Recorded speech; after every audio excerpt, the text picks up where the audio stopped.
ಸಮಾಜ ವಿಜ್ಞಾನ ಅಥವಾ ಸೋಷಿಯಲ್ ಸೈನ್ಸ್, ಇಂಗ್ಲಿಷ್ ಮತ್ತು ಕನ್ನಡ ಮೀಡಿಯಂ ಈ ಎರಡೂ ಮೀಡಿಯಂಗಳ ಕ್ವಶನ್ ಪೇಪರ್ಗಳನ್ನು ನಾವೇನು ಮಾಡೋಣ, ಮಾದರಿ ಉತ್ತರಗಳನ್ನು ಇವತ್ತು ನೋಡೋಣಂತೆ. ಈ ಮೊದಲಿನ ಮೇನು MCQಗಳು.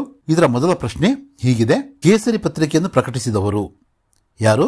ಸಿ ಬಾಲಗಂಗಾಧರ್ ತಿಲಕ್ ಅವರು. ಅದನ್ನ ಇಂಗ್ಲಿಷಲ್ಲೂ ಕೂಡ ಅಟ್ ಎ ಟೈಮ್ ನೋಡೋದಾದ್ರೆ, ದ ನ್ಯೂಸ್ ಪೇಪರ್ ಕೇಸರಿ was published by who? Ball Gangadhar Tilak G ಅವರು. ನೆಕ್ಸ್ಟ್ ಕ್ವಶನ್: ದತ್ತು ಮಕ್ಕಳಿಗೆ ಹಕ್ಕಿಲ್ಲ ನೀತಿಯನ್ನು ಜಾರಿಗೆ ತಂದವರು. ದತ್ತು ಮಕ್ಕಳಿಗೆ ಹಕ್ಕಿಲ್ಲ ಅನ್ನೋ ಒಂದು ಜಾರಿ ತಂದಂತಹ ಡಾಲ್ ಹೌಸಿ ಇದನ್ನ ಜಾರಿ ತಂದಿದ್ದು. ಅದನ್ನ ಇಂಗ್ಲಿಷಲ್ಲೂ ಕೂಡ ಇಲ್ಲಿ B Dalhousie right answer. Next third question: ಭಾರತದ ಹೆಬ್ಬಾಗಿಲು ಎಂದು ಕರೆಯಲ್ಪಡುವ ಬಂದರು ಯಾವುದು? Mumbai. The port that is called the gateway of India is Mumbai. Next question: ನಮ್ಮ ಸಂವಿಧಾನದ 24ನೇ ವಿಧಿಯ ಉದ್ದೇಶ? ಸಿ ಬಾಲಕಾರ್ಮಿಕತೆಯ ನಿಷೇಧ. The purpose of article 24 of our constitution is C prohibition of child labour. ಮಾನವ ಕುಲ ತಾನೊಂದೇ ಒಲಂ ಎಂದು ಹೇಳಿದವರು ಯಾರು? Pampa. B Pampa right answer. Truly the whole Mankind is one is declared by who? Pampa. Next, ಕೇಂದ್ರ ಲೋಕಸೇವಾ ಆಯೋಗದ ಅಧ್ಯಕ್ಷರನ್ನು ನೇಮಿಸುವವರು ಯಾರು? ರಾಷ್ಟ್ರಾಧ್ಯಕ್ಷರು ಅಥವಾ ರಾಷ್ಟ್ರಪತಿಗಳು. The chairman of UPSC appointed by the president of India. Next question: ಇವುಗಳಲ್ಲಿ ಪ್ರತ್ಯಕ್ಷ ತೆರಿಗೆಗೆ ಉದಾಹರಣೆ? ಸಂಪತ್ತಿನ ತೆರಿಗೆ. ಇಲ್ಲಿ ನಾವು ನೋಡೋದಾದ್ರೆ wealth tax. The example of direct tax among the following is wealth tax. Next, March 15ರ ಮಹತ್ವ ಗೊತ್ತಿದೆ ಎಲ್ಲರಿಗೂ. ವಿಶ್ವ ಗ್ರಾಹಕರ ದಿನಾಚರಣೆ ಅದಕ್ಕೆ ಸರಿಯಾದ. The significance of 15th March is the world consumer rights day. Next ಮೇನ್ನ ನಾವು ನೋಡೋದಾದ್ರೆ, ಪ್ರತಿಯೊಂದು ಪ್ರಶ್ನೆಗೂ ಒಂದೊಂದು ವಾಕ್ಯದಲ್ಲಿ ಉತ್ತರಿಸಿ ಅಂತ ಕೇಳಿದರೆ 8 ಪ್ರಶ್ನೆಗಳು 8 ಅಂಕಗಳಿಗೆ. ಫ್ರಾನ್ಸಿಸ್ಕೋ ಡಿ ಅಲ್ಮೇಡಾ ನೀಲಿ ನೀರಿನ ನೀತಿಯನ್ನು ಏಕೆ ಜಾರಿಗೆ ತಂದನು? ಸಮುದ್ರದ ಮೇಲಿನ ಏಕಸ್ವಾಮ್ಯಕ್ಕಾಗಿ. To establish the supremacy over the sea instead land. Next question 10ನೇ, ಹಲಗಲಿಯ ಬೇಡರ ದಂಗೆಗೆ ಮುಖ್ಯ ಕಾರಣವೇನು? ಬ್ರಿಟಿಷರು ಜಾರಿಗೆ ತಂದ ಶಸ್ತ್ರಾಸ್ತ್ರ ನಿಷೇಧ ಕಾಯ್ದೆಯನ್ನು ವಿರೋಧಿಸಿ. The British banned the usage of weapons. The British asked to surrender their firearms. 11th question 11ನೆಯ ಪ್ರಶ್ನೆ, ಸಾರ್ವಜನಿಕ ಆಡಳಿತದ ಪಿತಾಮಹ ಯಾರು? ವೂಡ್ರೋ ವಿಲ್ಸನ್ ಅಂತಕ್ಕಂಥ ಹೆಸರನ್ನ ನಾವಿಲ್ಲಿ ಬರೀಬೇಕು. 12th ಕ್ವಶನ್, ಉದ್ಯಮಶೀಲತೆ ಎಂದರೇನು? ಒಬ್ಬ ಉದ್ಯಮಿಯು ತನ್ನ ಉದ್ದಿಮೆಯನ್ನು ಸ್ಥಾಪಿಸಲು ಕೈಗೊಳ್ಳುವ ಕ್ರಿಯೆಗಳನ್ನು ಉದ್ಯಮಶೀಲತೆ ಎನ್ನುತ್ತೇವೆ. ವಾಟ್ ಈಸ್ ಎಂಟರ್ಪ್ರೆನರ್ಶಿಪ್ ಅಂತ ಕೇಳಿದರೆ, entrepreneurship is a process of a action of an entrepreneur who undertakes to establish his enterprise. 13th question, sir M ವಿಶ್ವೇಶ್ವರಯ್ಯನವರನ್ನು ಭಾರತದ ಆರ್ಥಿಕ ಯೋಜನೆಗಳ ಪಿತಾಮಹ ಎಂದು ಕರೆಯುತ್ತಾರೆ ಏಕೆ? ಭಾರತದ ಆರ್ಥಿಕ ಅಭಿವೃದ್ಧಿಗೆ ಯೋಜನೆಗಳ ಅಗತ್ಯತೆಯನ್ನು ಒತ್ತಿ ಹೇಳಿದ್ದರಿಂದ. Modern planning of first conceived in India by Bharat Ratna sir M Visvesvaraya. In 1934, he published a book titled Planned Economy for India, in which he stressed the need for planning to achieve economic development in India. Next, 14th question, ಭಾರತದಲ್ಲಿ ಅತಿ ಹೆಚ್ಚು ಮಳೆಯಾಗುವ ಪ್ರದೇಶ? ಮೌಸಿನ್ ರಾಮ್. ಇದು ಮಾಸಿನ್ ರಾಮ್ ಅಂತಿದೆ, ಮೌಸಿನ್ ರಾಮ್ ಅಂತ ಕೂಡ ಕರೀತಾರೆ. Which area receives the highest recorded rainfall in India? Mawsin Ram region of Meghalaya. Next question, ಪ್ರಸವ ಪೂರ್ವ ಲಿಂಗ ಪರೀಕ್ಷೆ ಪ್ರತಿಬಂಧಕ ಕಾಯ್ದೆ ಜಾರಿಯಲ್ಲಿದೆ ಏಕೆ? ಹೆಣ್ಣು ಭ್ರೂಣ ಹತ್ಯೆಯನ್ನು ತಡೆಯಲು. Prohibition of parental gender determination test act is in force. Why? Why means in order to stop sex determination tests of fetuses through modern technology. Next question. Aluminium ಅನ್ನು 20ನೇ ಶತಮಾನದ ಅದ್ಭುತ ಲೋಹವೆಂದು ಏಕೆ ಕರೆಯಲಾಗುತ್ತದೆ? ಅಲ್ಯೂಮಿನಿಯಂ ವೈವಿಧ್ಯಮಯ ಉಪಯೋಗಗಳಿಗಾಗಿ ಬಳಸಲ್ಪಡುವುದರಿಂದ. Why is aluminum called wonder metal of the 20th century? Aluminum is used to various types. Third main, ಪ್ರತಿಯೊಂದು ಪ್ರಶ್ನೆಗೂ 2 ರಿಂದ 4 ವಾಕ್ಯಗಳಲ್ಲಿ ಅಥವಾ ಅಂಶಗಳಲ್ಲಿ ಉತ್ತರಿಸಿ. Points 2 to 4 points. ಸಾರ್ವತ್ರಿಕ ಮಾನವ ಹಕ್ಕುಗಳನ್ನು ಭಾರತವು ನಿರಂತರವಾಗಿ ಪ್ರತಿಪಾದಿಸುತ್ತಾ ಬಂದಿದೆ ಹೇಗೆ? ಸಾರ್ವತ್ರಿಕ ಮಾನವ ಹಕ್ಕುಗಳ ನಿರಂತರ ಪ್ರತಿಪಾದನೆ, ಜಾಗತಿಕ ಮಾನವ ಹಕ್ಕುಗಳು ಸುರಕ್ಷಿತವಾಗಿರಬೇಕೆಂಬ ಸಮರ್ಥನೆ, ಸಂವಿಧಾನದಲ್ಲಿ ಮೂಲಭೂತ ಹಕ್ಕುಗಳ ನಮೂದು, ಸಾಮಾನ್ಯ ಸಭೆಯಲ್ಲಿ ಮಾನವ ಹಕ್ಕುಗಳ ಪ್ರತಿಪಾದನೆ, ಜನಾಂಗ ಹತ್ಯೆ, ಶೋಷಣೆ, ದಬ್ಬಾಳಿಕೆಗೆ ವಿರೋಧ, ಜಾಗತಿಕ ವೇದಿಕೆ ಮೂಲಕ ಮಾನವ ಹಕ್ಕುಗಳ ರಕ್ಷಣೆಗೆ ಯತ್ನ, ರಾಜ್ಯ ಮಾನವ ಹಕ್ಕುಗಳ ಆಯೋಗ ಸ್ಥಾಪನೆ. ಅದನ್ನೇ ನಾವು ಇಂಗ್ಲೀಷಲ್ಲಿ ನೋಡೋದಾದರೆ, India has always advocated universal human rights. How? Advocated universal human rights, oppose oppression, advocating protection of human rights in the United Nations General Assembly. Fundamental rights are guaranteed in Indian Constitution. India oppose genocide against all forms of exploitation. India tries to protect human rights through United Nations and other global organizations. Established National Human Rights Commission, State Human Rights Commissions in their regard. ಅಥವಾ ಅನ್ನೋ ಪ್ರಶ್ನೆಗೆ ನಾವು ಕಳ್ಳ ಸಾಗಾಣಿಕೆಯು ರಾಷ್ಟ್ರೀಯ ಹಿತಾಸಕ್ತಿಗೆ ಮಾರಕವಾದದ್ದು ಹೇಗೆ ಅಂತ ಕೇಳಿದರೆ, ಅನಪೇಕ್ಷಿತ ಆರ್ಥಿಕ ಚಟುವಟಿಕೆಗಳಿಗೆ ಪ್ರೋತ್ಸಾಹ, ದೇಶದ ಕೈಗಾರಿಕೆ ಮತ್ತು ಮಾರುಕಟ್ಟೆಗೆ ಹಾನಿ, ಗುಪ್ತವಾಗಿ ವಿದೇಶದಿಂದ ವಸ್ತುಗಳ ಆಮದು, ದೇಶದ ಆರ್ಥಿಕತೆಗೆ ನಷ್ಟ. ಇದನ್ನೇ ನಾವು ಇಂಗ್ಲಿಷ್ ಪೇಪರಲ್ಲಿ ನೋಡೋದಾದರೆ, the smuggling is dangerous to nation interests. How? Dangerous to national interests, undesirable financial activities. The nation's industries suffer, markets suffer, fluctuations in prices of domestic goods, anti-national activity, there will be tax evasion. 18ನೇ ಪ್ರಶ್ನೆ, ಚಿಪ್ಕೋ ಚಳುವಳಿಯ ಬಗ್ಗೆ ಸಂಕ್ಷಿಪ್ತವಾಗಿ ವಿವರಿಸಿ. ಉತ್ತರಾಖಂಡದ ತೆಪ್ರಿ ಗಾರ್ವಾಲ್ ಜಿಲ್ಲೆಯಲ್ಲಿ 1973ರಲ್ಲಿ ಆರಂಭ. ಸುಂದರ್ಲಾಲ್ ಬಹುಗುಣ ಮತ್ತು ಚಂಡಿ ಪ್ರಸಾದ್ ಇದರ ಆರಂಭಿಸಿದವರು. ನೇತೃತ್ವ, ಮರ ಕಡಿಯಲು ಸರ್ಕಾರದಿಂದ ಅನುಮತಿ, ಪರಿಸರ ಹಾನಿ ಭೀತಿ, ಅರಣ್ಯ ನಾಶ ಸಾಧ್ಯತೆ, ಮರ ಅಪ್ಪಿ ಪ್ರತಿಭಟನೆ, ಮರ ಕಡಿಯಲು ನೀಡಿದ ಅನುಮತಿ ರದ್ದು. Briefly explain about Chipko movement. The government gave permissions to chop down certain trees in Tehri Garhwal district of Uttarakhand.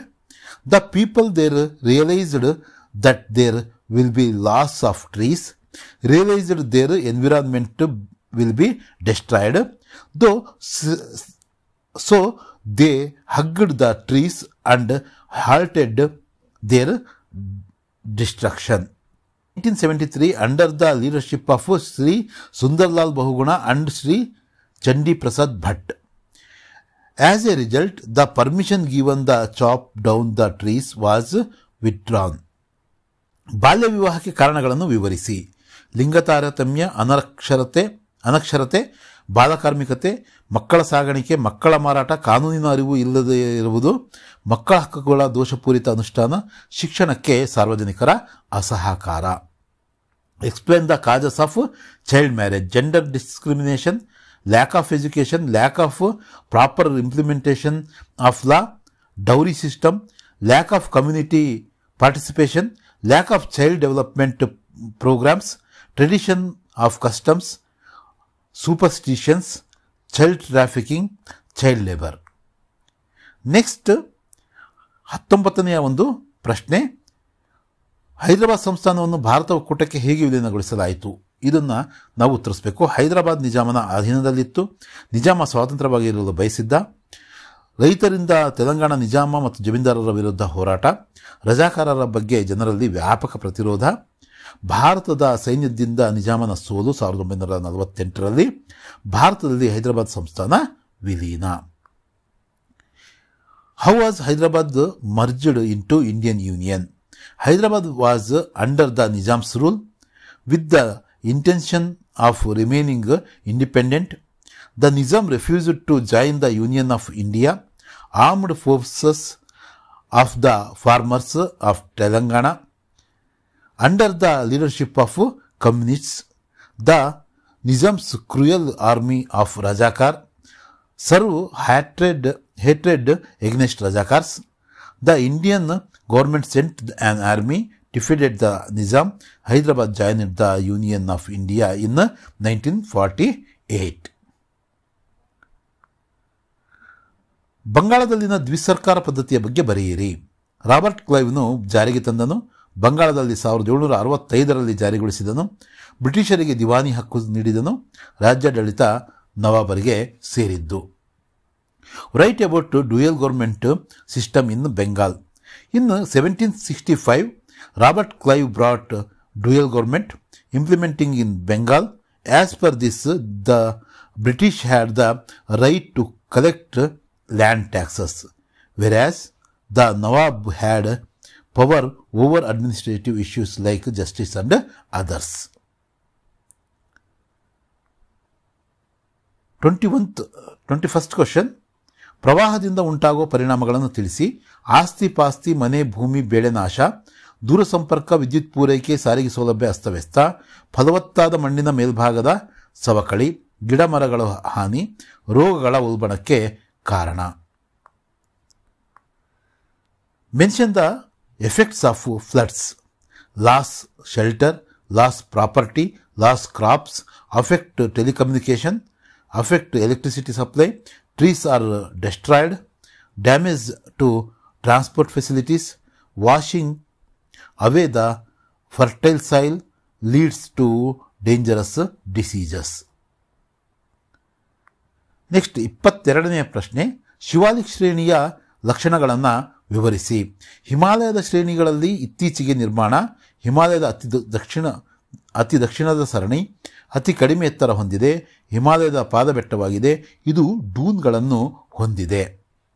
Explain the features of Shivalik range. These hills are the most recent formation. These are located in the southern ಅಥವಾ southern part. They have lesser height. They are also called the foothills of the Himalayas. These hills have narrow strips of plains or valleys which are called dunes. For example, Dehradun, Kota, Patil, Patli, Chaukhamba, Udhampur and Kotli. These are about 600 to 1500 meters above the sea level. ಸುಗ್ಗಿಪೂರ್ವದ ತಂತ್ರಜ್ಞಾನವು ಹಸಿರು ಕ್ರಾಂತಿಯನ್ನು ಪ್ರಭಾವಿಸಿತು ಹೇಗೆ? 23ನೇ ಪ್ರಶ್ನೆ, ಪ್ರಾರಂಭದಲ್ಲಿ ಸುಗ್ಗಿಪೂರ್ವ ತಂತ್ರಜ್ಞಾನವನ್ನು ಗೋಧಿ ಬೆಳೆಯಲ್ಲಿ ಮಾತ್ರ ಬಳಸಲಾಯಿತು. ಅದರ ಯಶಸ್ಸಿನಿಂದ ಪ್ರೇರಿತವಾದ ಸರ್ಕಾರವು ಭತ್ತ, ಜೋಳ, ರಾಗಿ, ಕಬ್ಬು ಮುಂತಾದ ಬೆಳೆಗಳಲ್ಲಿಯೂ ಹೆಚ್ಚು ಇಳುವರಿ ಬೀಜಗಳನ್ನು ಬಳಸಲು ಪ್ರೇರಣೆ ನೀಡಿತು. ನಂತರ ಸುಧಾರಿತ ತಂತ್ರಜ್ಞಾನವನ್ನು ಎಲ್ಲ ಬೆಳೆಗಳಲ್ಲೂ ಬಳಸಲು ಪ್ರಯತ್ನಿಸಲಾಯಿತು. ಜೊತೆಗೆ ಇದನ್ನು ದೇಶಾದ್ಯಂತ ವಿಸ್ತರಣೆಗೆ ಕ್ರಮ ಕೈಗೊಳ್ಳಲಾಯಿತು. ಇದರಿಂದ ಕೃಷಿ ಉತ್ಪಾದನೆಯಲ್ಲಿ ಅಗಾಧ ಪ್ರಗತಿ ಸಾಧ್ಯವಾಯಿತು. ಹೀಗೆ ಸುಗ್ಗಿಪೂರ್ವದ ತಂತ್ರಜ್ಞಾನವು ಹಸಿರು ಕ್ರಾಂತಿಯನ್ನು ಪ್ರಭಾವಿಸಿತು. The pre harvest technology influenced the green revolution. How?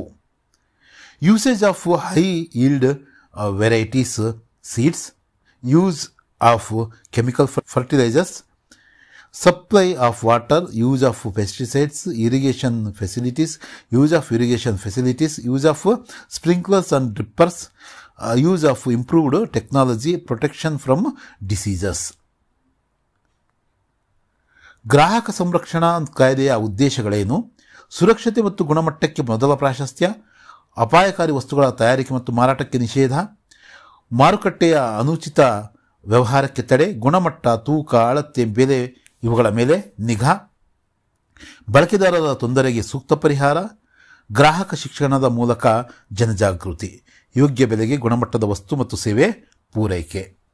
What are the objectives of consumers protection act? The Act accords importance for safety and quality, avoiding production and sale of dangerous goods, prevention of trade malpractices in the market, supervision of quality, weights, measures and price, compensating the consumers, creating awareness, responsible prices through healthy competition, ensure quality goods and services. ಇಲ್ಲಿ fourth ಮೇನ್ನ ನಾವು ನೋಡೋದಾದ್ರೆ ಪ್ರತಿಯೊಂದು ಪ್ರಶ್ನೆಗೂ 6 ವಾಕ್ಯಗಳಲ್ಲಿ ಅಥವಾ 6 ಅಂಶಗಳಲ್ಲಿ ವಿವರಿಸಿ ಅಂತ ಕೇಳಿದರೆ ಇದು 6. ಮೊದಲನೇ ಪ್ರಶ್ನೆ, 25ನೇ ಪ್ರಶ್ನೆ. ಭಾರತದ ಇತಿಹಾಸದಲ್ಲಿ 19ನೇ ಶತಮಾನವನ್ನು ಭಾರತೀಯ ಪುನರುಜ್ಜೀವನ ಕಾಲ ಎಂದು ಕರೆಯಲಾಗಿದೆ, ಸಮರ್ಥಿಸಿ. ಭಾರತೀಯರಿಗೆ ಪಾಶ್ಚಾತ್ಯ ನಾಗರಿಕತೆಯ ಸಂಪರ್ಕ, ಬ್ರಿಟಿಷ್ ಅಥವಾ ಇಂಗ್ಲಿಷ್ ವಿದ್ಯಾಭ್ಯಾಸದ ಸೌಲಭ್ಯ, ಪ್ರಜಾಪ್ರಭುತ್ವ, ರಾಷ್ಟ್ರೀಯತೆ ಪರಿಕಲ್ಪನೆಯ ಪರಿಚಯ, ವೈಚಾರಿಕ ಮನೋಭಾವ ಬೆಳವಣಿಗೆ, ಭಾರತೀಯ ಸಮಾಜದ ವಿಶ್ಲೇಷಣೆ ಮತ್ತು ಸುಧಾರಣೆಯ ಆಸಕ್ತಿ, ಸುಧಾರಣಾ ಚಳವಳಿಗೆ ಬೆಂಬಲ, ಸಾಮಾಜಿಕ ಮುಡ್ಡೆಗಳಿಗೆ ಕಾನೂನಿನನ್ವಯ ನಿಷೇಧಕ್ಕೆ ಯತ್ನ. 25th question. The 19th century in Indian history is referred to as the period of Indian Renaissance. Justify. Answer. Indians' contact with Western civilization, English education, growth of rationalism, questioning superstitions and the other contradictions in their traditions, growth of scientific outlook, introductions of Western thoughts, ideas of democracy, freedom and equality. Indians were enlightened by Western education, efforts of social reforms supported by British administrators. ಅಥವಾ ಸಹಾಯಕ ಸೈನ್ಯ ಪದ್ಧತಿಯು ಬ್ರಿಟಿಷರಿಗೆ ಭಾರತೀಯ ರಾಜ್ಯಗಳನ್ನು ನಿಯಂತ್ರಣದಲ್ಲಿಡಲು ಸಹಾಯವಾಯಿತು, ಸಮರ್ಥಿಸಿ. ದೇಶೀಯ ರಾಜರು British ಸೈನ್ಯದ ತುಕಡಿಯನ್ನು ರಾಜ್ಯದಲ್ಲಿ ಇಟ್ಟುಕೊಳ್ಳಬೇಕು.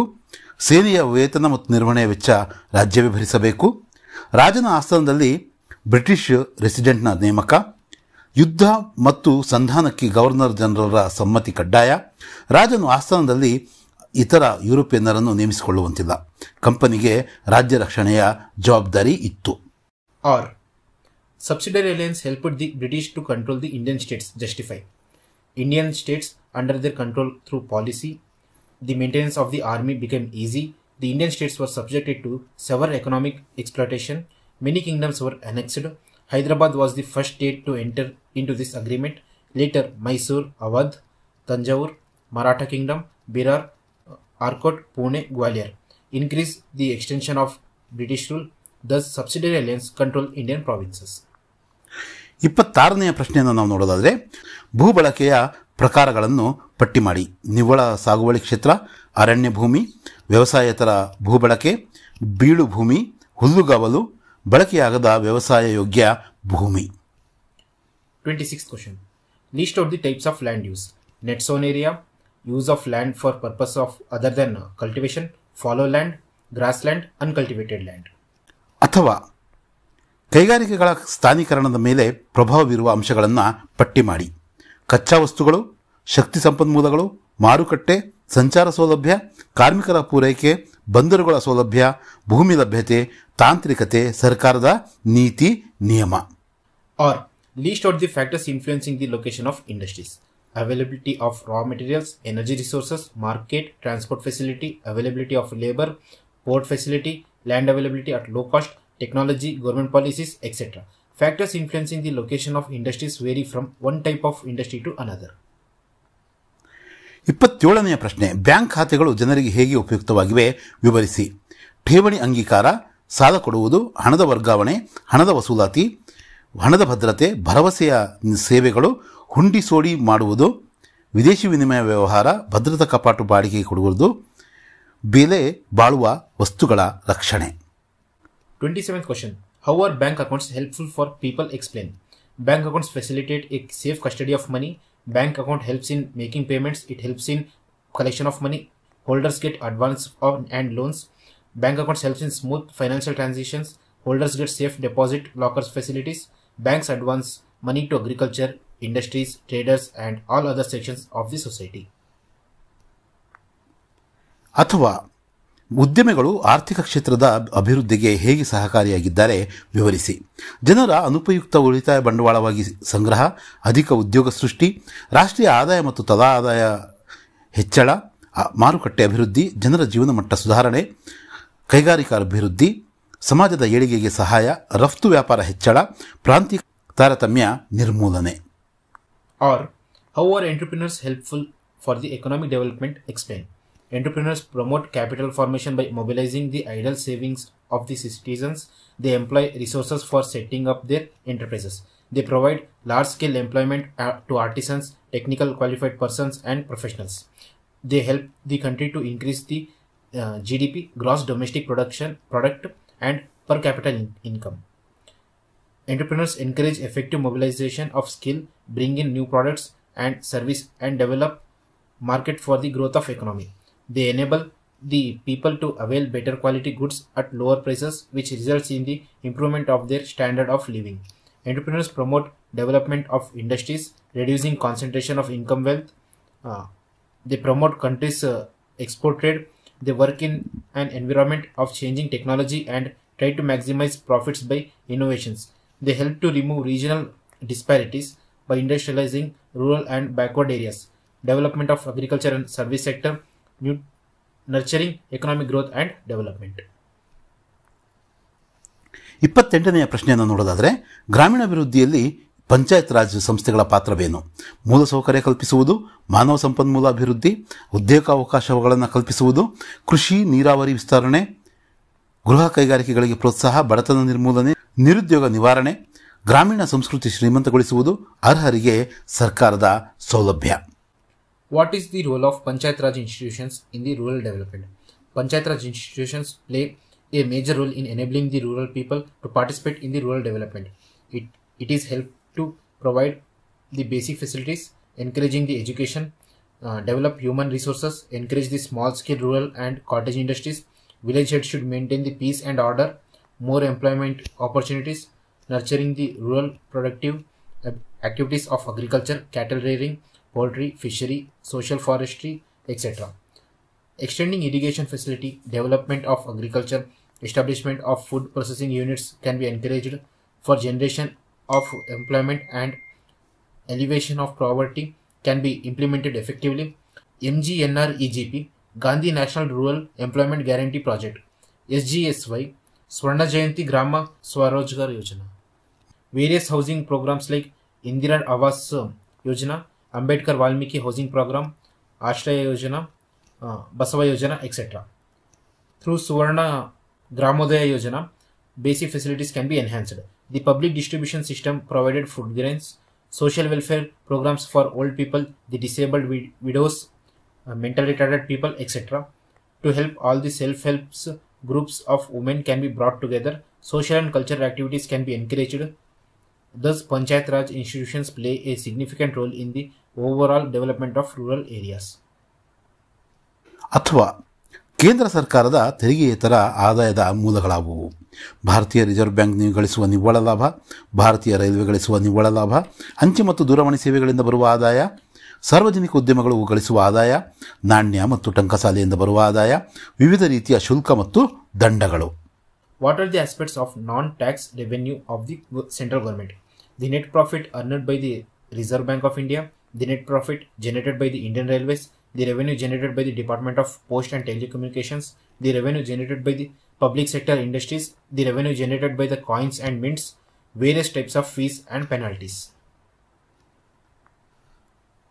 29ನೆಯ ಪ್ರಶ್ನೆ, ಜಾಗತಿಕ ಶಾಂತಿ ಸ್ಥಾಪನೆ ಮತ್ತು ಸಮಸ್ಯೆಗಳ ನಿವಾರಣೆಯಲ್ಲಿ ವಿಶ್ವಸಂಸ್ಥೆಯ ಸಾಧನೆಯು ಮಹತ್ವವಾದದ್ದು, ಸಮರ್ಥಿಸಿ. ಶಾಂತಿ ಸ್ಥಾಪನಾ ಕಾರ್ಯಗಳು, ಕೊರಿಯಾ ವಿವಾದದ ಪರಿಹಾರ, ಸುಯೇಜ್ ಕಾಲುವೆ ಬಿಕ್ಕಟ್ಟು ಶಮನ, ವಿಯೆಟ್ನಾಂ ಸಮಸ್ಯೆ ಪರಿಹಾರ, ಕಾಶ್ಮೀರ ಸಮಸ್ಯೆ ಪರಿಹಾರಕ್ಕೆ ಯತ್ನ, ಪ್ಯಾಲೆಸ್ತೀನ್ ಇಸ್ರೇಲ್ ವಿವಾದ ಶಮನಕ್ಕೆ ಪ್ರಯತ್ನ, ನಿಶಸ್ತ್ರೀಕರಣಕ್ಕೂ ನಿರಂತರ ಪ್ರಯತ್ನ. 29th question. The UNO has achieved in establishing world peace and solving problems. Substantiate.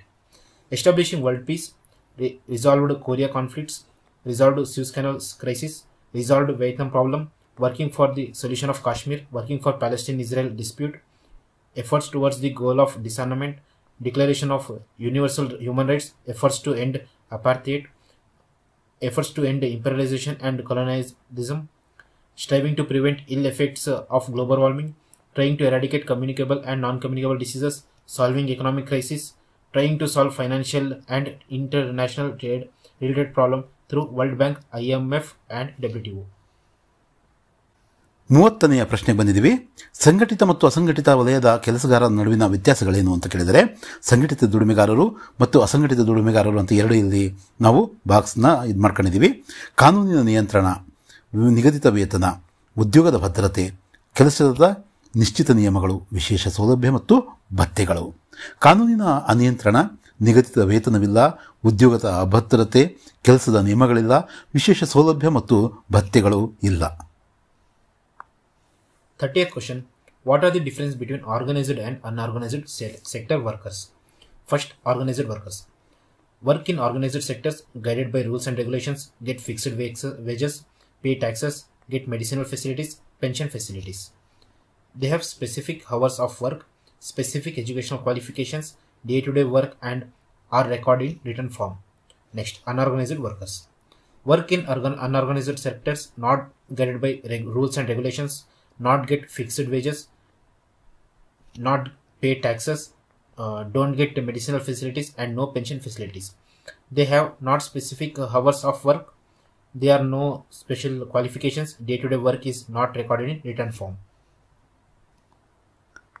ಮುಂದಿನ ಪ್ರಶ್ನೆ ಅಂದರೆ 31ನೇ ಪ್ರಶ್ನೆ.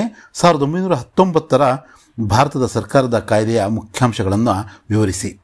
ಕೇಂದ್ರದಲ್ಲಿ ದ್ವಿಸದನ ಶಾಸಕಾಂಗ ರಚನೆಗೆ ಅವಕಾಶ, ಪ್ರಾಂತ್ಯಗಳಲ್ಲಿ ದ್ವಿಸರ್ಕಾರ ಪದ್ಧತಿಗೆ ಅವಕಾಶ, ಭಾರತಕ್ಕೆ ಒಬ್ಬ ಹೈಕಮಿಷನರ್ ನೇಮಕ, ಸ್ಥಳೀಯ ಸಂಸ್ಥೆಗಳ ಅಭಿವೃದ್ಧಿಗೆ ಭರವಸೆ, ಪ್ರಾಂತ್ಯಗಳ ಬಜೆಟ್ ಕೇಂದ್ರ ಬಜೆಟ್ನಿಂದ ಪ್ರತ್ಯೇಕ, ಮುಸ್ಲಿಂ ಸಿಖ್ ಮುಂತಾದವರಿಗೆ ಪ್ರತ್ಯೇಕ ಮತಗಟ್ಟೆ ವ್ಯವಸ್ಥೆ. Now 31st question. Explain the important features of Government of India Act of 1919. This act is also called Montagu-Chelmsford Reforms Act, argued in favor of providing more representations to Indians in the matter of administration. He was in favor of allowing people's participation in the formation of India government gradually. Act formulated by Cameral Legislative Body, Lower House and Upper House were formed. Diarchy was allowed to provincial governments. A High Commissioner was appointed for India, promised to improve local self-government. Provincial budget was separated from central budget. Separate electoral college was extended for Muslims, Sikhs, Anglo-Indians and Europeans. 32ನೇ ಪ್ರಶ್ನೆ. ಎರಡನೆಯ ಮಹಾಯುದ್ಧದ ಪರಿಣಾಮಗಳೇನು? ಅಪಾರ ಸಾವು ನೋವು, ಜಗತ್ತಿನ ರಾಜಕೀಯ ಮತ್ತು ಸಾಮಾಜಿಕ ಸಂರಚನೆಯಲ್ಲಿ ಬದಲಾವಣೆ, ವಿಶ್ವಸಂಸ್ಥೆ ಸ್ಥಾಪನೆ, ಯುದ್ಧ ಗೆದ್ದ ದೇಶಗಳು ಭದ್ರತಾ ಮಂಡಳಿಯ ಖಾಯಂ ಸದಸ್ಯರಾದರು, ರಷ್ಯಾ ಅಮೆರಿಕ ಪರಸ್ಪರ ವಿರೋಧಿ ದೇಶಗಳಾದವು, ಶೀತಲ ಸಮರಕ್ಕೆ ನಾಂದಿಯಾಯಿತು, ಏಷ್ಯಾ ಮತ್ತು ಆಫ್ರಿಕಾದ ವಸಾಹತುಗಳಿಗೆಯಿಂದ ಸ್ವಾತಂತ್ರ್ಯ ಘೋಷಣೆ, ಅಣ್ವಸ್ತ್ರ ಪೈಪೋಟಿಗೆ ಇದು ದಾರಿ ಮಾಡಿಕೊಟ್ಟಿತು. 32nd question. What were the results of Second World War? Witnessed maximum deaths and injuries, social and political changes in the entire world. United Nations Organization replaced the League of Nations. USA, Russia, China, Britain and France became the permanent members of UNO. Russia and USA became the most aggressive rival countries. Cold War began. Britain, France lost many colonial establishments. Many colonial establishments became independent. USA used nuclear weapon on Japan. Nuclear arm race started. 33ನೇ ಪ್ರಶ್ನೆ. ಮಣ್ಣಿನ ಸವೆತವು ಹಲವು ದುಷ್ಪರಿಣಾಮಗಳನ್ನುಂಟು ಮಾಡುತ್ತದೆ ಹೇಗೆ?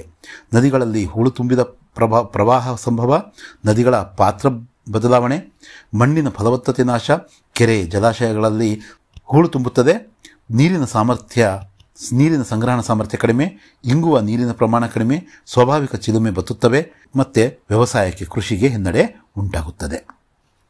33rd question. Soil erosion leads to many problems. How? Soil erosion leads to accumulation of silt in the river's bed and thereby it causes floods. With accumulation of silt in river course changing directions of river's course. Due to the accumulation of silt, the storage capacity of the reservoirs and lakes get reduced. Due to the soil erosion, the volume of water pre-collating down gets reduced. Natural springs dry up, vegetation dry up, loss of fertility of the soil, agricultural productivity is reduced, groundwater reduced, drought increase, harm of vegetation. ಐದನೇ ಮುಖ್ಯ ಪ್ರಶ್ನೆಗೆ ಬರೋದಾದರೆ ಈ ಪ್ರತಿಯೊಂದು ಪ್ರಶ್ನೆಗೂ 8 ವಾಕ್ಯಗಳಲ್ಲಿ ನಾವೇನು ಮಾಡಬೇಕು ಅಥವಾ ಅಂಶಗಳಲ್ಲಿ ಉತ್ತರಿಸಬೇಕು. 4 ಪ್ರಶ್ನೆ 4 ಅಂಕಗಳಿಗೆ ಒಟ್ಟು 16 ಅಂಕಗಳು. ಈ ಒಂದು ಮೊದಲನೇ ಪ್ರಶ್ನೆ, ಭಾರತದ ಸ್ವಾತಂತ್ರ್ಯ ಹೋರಾಟದಲ್ಲಿ ಸುಭಾಷ್ ಚಂದ್ರ ಬೋಸರ ಪಾತ್ರವನ್ನು ವಿವರಿಸಿ. ಸ್ವಾತಂತ್ರ್ಯ ಹೋರಾಟದಲ್ಲಿ ಇವರ ಕೊಡುಗೆ ಅಪಾರವಾದದ್ದು. ನೇತಾಜಿ ಎಂದು ಖ್ಯಾತಿ ಪಡೆದಿದ್ದರು. ಕಾಂಗ್ರೆಸ್ ಸಮಾಜವಾದಿ ಪಕ್ಷ ಸ್ಥಾಪನೆ, ಹರಿಪುರ ಕಾಂಗ್ರೆಸ್ ಅಧಿವೇಶನದ ಅಧ್ಯಕ್ಷತೆ 1938ರಲ್ಲಿ, ತ್ರಿಪುರ ಕಾಂಗ್ರೆಸ್ ಅಧಿವೇಶನದ ಅಧ್ಯಕ್ಷತೆ 1939ರಲ್ಲಿ, ಫಾರ್ವರ್ಡ್ ಬ್ಲಾಕ್ ಪಕ್ಷ ರಚನೆ, ಸ್ವಾತಂತ್ರ್ಯಕ್ಕಾಗಿ ಗೃಹ ಬಂಧನ, ಹಿಟ್ಲರ್ನಿಂದ ಸಹಾಯಯಾಚನೆ, ಆಜಾದ್ ಹಿಂದ್ ರೇಡಿಯೋ ಮೂಲಕ ಭಾಷಣ ಪ್ರಸಾರ, INA ಸೈನ್ಯದ ನೇತೃತ್ವ, ದೆಹಲಿ ಚಲೋ ಕರೆ, ನನಗೆ ರಕ್ತ ಕೊಡಿ ನಾನು ನಿಮಗೆ ಸ್ವಾತಂತ್ರ್ಯ ನೀಡಲು ಪ್ರಮಾಣಿಸುತ್ತೇನೆ ಎಂದು ಕರೆ, ವಿಮಾನ ಅಪಘಾತದಲ್ಲಿ ಅವರ ನಿಧನ. 34th question. Explain the role of Subhash Chandra Bose in the Indian freedom struggle. The efforts of Subhash Chandra Bose are unparalleled milestone. Revolutionary fighter, 4th rank in the Indian Civil Service examination, he rejected the prestigious post in the British service, took an active part in freedom struggle. He was popularly called Netaji, organized the Indians in abroad, traveled to Vienna, Berlin, Rome, Istanbul and other countries, organized Indians for support their motherland. Nehru and Subhash Chandra Bose established the Congress Socialist Party in 1934. He was the president at the Haripur session of Indian National Congress in 1938. The difference of opinion arose between Gandhiji and Subhash Chandra Bose. Bose objected to Gandhiji not requesting international help. President at the Tripuri Indian National Congress session in 1939. The gap between Gandhiji and Subhash widened. Stay within the Congress and fight the British suffered a setback. Disappointed with the Congress and Gandhiji's techniques, Netaji left the Congress and established a separate party called Forward Bloc. This party aimed to bring in progressive fast changes. He opposed Indians' participations in the World War II on the side of British. As a result, he was arrested by the British, escaped from the house arrest and left for Germany. He gained the support of the German dictator Hitler, established an army with the help of Indian war criminals in Germany. Through Azad Hind Radio, he broadcasted his speeches to the Indians. Ras Bihari Bose gave up leadership of the INA to Subhash Chandra Bose at Tokyo. He gave the call Delhi Chalo, said, "Give me blood, I will give you freedom." Lead his wing in the INA named Jhansi Regiment. Captain Lakshmi was the commandant of the regiment.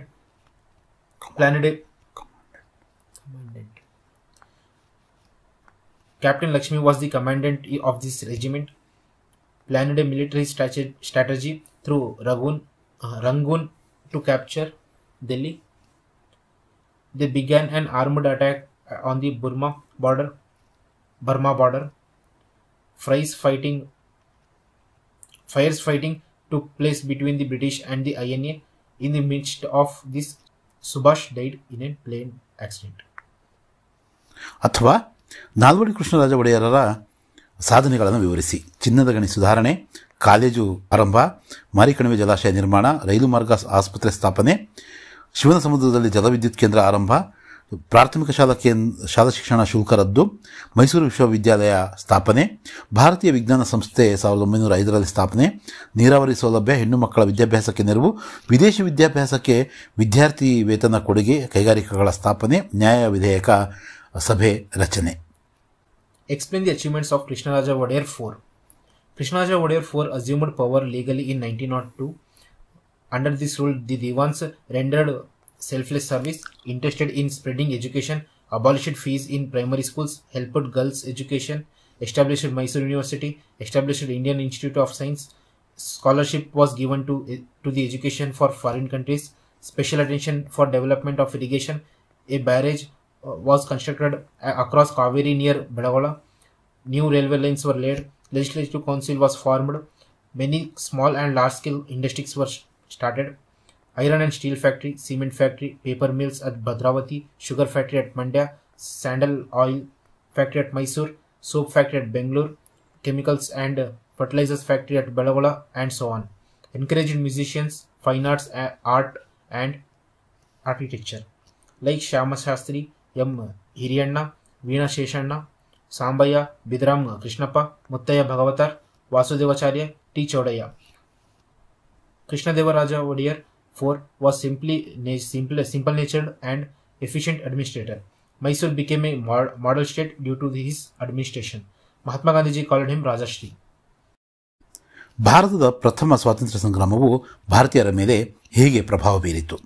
ಕಂಪನಿಯ ಆಡಳಿತ ಅಂತ್ಯ, ರಾಣಿಯ ನೇರ ಆಡಳಿತ ಆರಂಭ, ಭಾರತದ ವ್ಯವಹಾರ ಕಾರ್ಯದರ್ಶಿಗೆ ಆಡಳಿತ ಜವಾಬ್ದಾರಿ, ಭಾರತೀಯರ ಬೆಂಬಲವಿಲ್ಲದೆ ಆಡಳಿತ ಅಸಾಧ್ಯವೆಂಬ ಅರಿವು ಮೂಡಿತು, ಸ್ವಾತಂತ್ರ್ಯ ಹೋರಾಟಕ್ಕೆ ದಿಕ್ಸೂಚಿ, ಮುಂದಿನ ಹೋರಾಟಕ್ಕೆ ಪರ್ಯಾಯ ಮಾರ್ಗದ ಚಿಂತನೆ, ಭಾರತೀಯರ ಬೆಂಬಲಕ್ಕೆ ಒತ್ತು.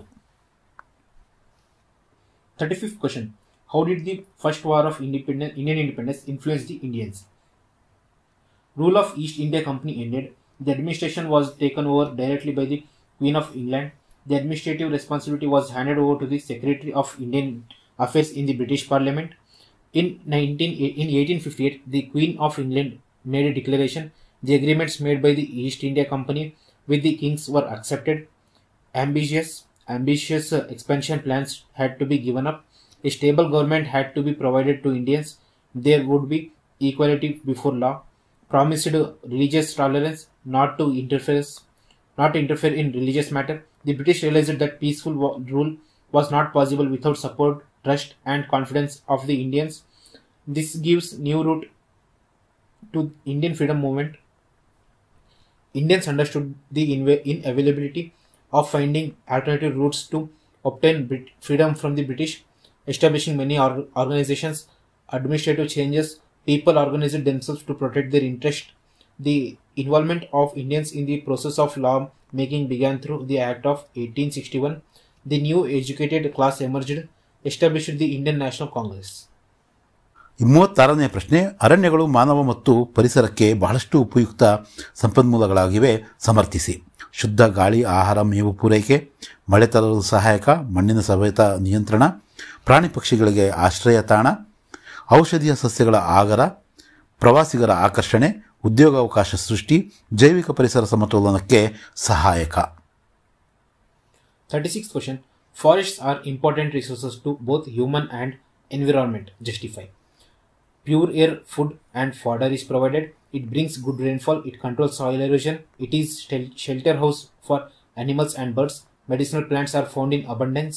It attracts tourists. It provides employment opportunities. It controls ecological balance, protects biodiversity, provides forest products, increase fertility of soil. 37ನೆಯ ಪ್ರಶ್ನೆ. ಭಾರತದಲ್ಲಿ ಮಹಿಳೆಯರ ಸ್ಥಾನಮಾನವನ್ನು ಉತ್ತಮಪಡಿಸಲು ಕೈಗೊಂಡಿರುವ ಕ್ರಮಗಳಾವುವು? ಮಹಿಳಾ ಮತ್ತು ಮಕ್ಕಳ ಅಭಿವೃದ್ಧಿ ಸಚಿವಾಲಯದ ಸ್ಥಾಪನೆ, ಕೇಂದ್ರ ಮತ್ತು ರಾಜ್ಯ ಸರ್ಕಾರದ ಹುದ್ದೆಗಳಲ್ಲಿ ಮೀಸಲಾತಿ, ಕೇಂದ್ರದಲ್ಲಿ ಮಹಿಳಾ ಆಯೋಗ ಸ್ಥಾಪನೆ, ರಾಜ್ಯ ಮಹಿಳಾ ಆಯೋಗ ಸ್ಥಾಪನೆ, ಸಖಿ ಒನ್ ಸ್ಟಾಪ್ ಸೆಂಟರ್ ಆರಂಭ, ಕೌಟುಂಬಿಕ ದೌರ್ಜನ್ಯ ರಕ್ಷಣಾ ತಡೆ 2005 ಜಾರಿ, ಲೈಂಗಿಕ ಕಿರುಕುಳ ನಿಷೇಧ ಕಾಯ್ದೆ 2013ರಲ್ಲಿ ಜಾರಿ, ಕರ್ನಾಟಕ ಸ್ಥಳೀಯ ಸಂಸ್ಥೆಗಳಲ್ಲಿ 50% ಮೀಸಲಾತಿ, ಮಹಿಳಾ ಸಹಾಯವಾಣಿ 1091 ಅಂದರೆ 1091 ಸೌಲಭ್ಯ, ನಾರಿ ಶಕ್ತಿ ವಂದನಾ ಅಧಿನಿಯಮ ಅಂಗೀಕಾರ. 37. What measures were taken to improve the status of women in India? In the Ministry of Women and Child Welfare has been started. National and State Women's Commission have been established. Women Development Corporation has been set up at state level. Reservation for women. Sakhi One Stop Center started. Women Violence Protection Domestic Act 2005. Prohibition of Sexual Harassment of Women in Working Places Act 2013. In Karnataka, 50% of seats reserved for women in local self-governments. Women Helpline number 1091. Parliament has passed the Nari Shakti Vandana Adhiniyam Act giving 33% reservation to women in Lok Sabha and the state legislative assemblies, women education and women empowerment. ನಿಮಗೆ ನೀಡಿರುವ ಭಾರತದ ನಕ್ಷೆಯಲ್ಲಿ ಈ ಕೆಳಗಿನ ಯಾವುದಾದರೂ ಇದನ್ನು ಗುರುತಿಸಿ ಅಂತ ಕೇಳಿದರೆ, ಇಲ್ಲಿ ಬಾಕ್ರಾನಂಗಲ್ ಯೋಜನೆ ಇಲ್ಲಿದೆ, ಕಾಂಡ್ಲಾ ಬಂದರು ಇಲ್ಲಿದೆ, ಗುವಾಹಟಿ ಇಲ್ಲಿ ಪೂರ್ವೋತ್ತರ ಭಾರತದಲ್ಲಿದೆ, ಮತ್ತು ಜಮ್ಶೆಡ್ಪುರ ಇಲ್ಲಿದೆ, ಭದ್ರಾವತಿ ನಮ್ಮ ಕರ್ನಾಟಕದಲ್ಲಿದೆ, ಕೋರಮಂಡಲ ತೀರ ಇಲ್ಲಿ ನಾವು ನೋಡೋದಕ್ಕೆ ಸಿಗ್ತಾ ಇದೆ. 38. In the outline map of India provided to you, mark any 5 among the following. A. Coromandel Coast. B. Bhakranangal Project. C. Kandla Port. D. Jamshedpur. E. River Narmada. F. Guwahati. And G. Bhadravati.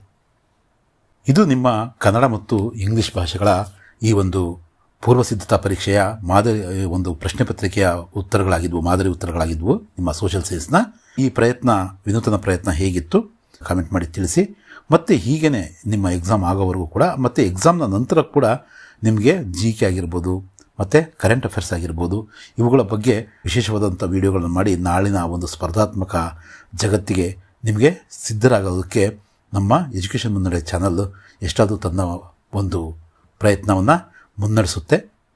ನೀವು ಈ ಒಂದು video ಇಷ್ಟ ಆಗಿದ್ದರೆ ನೀವು like ಮಾಡಿ, ಸಾಧ್ಯ ಆದರೆ subscribe ಮಾಡಿ. Stay tune. ಧನ್ಯವಾದಗಳು.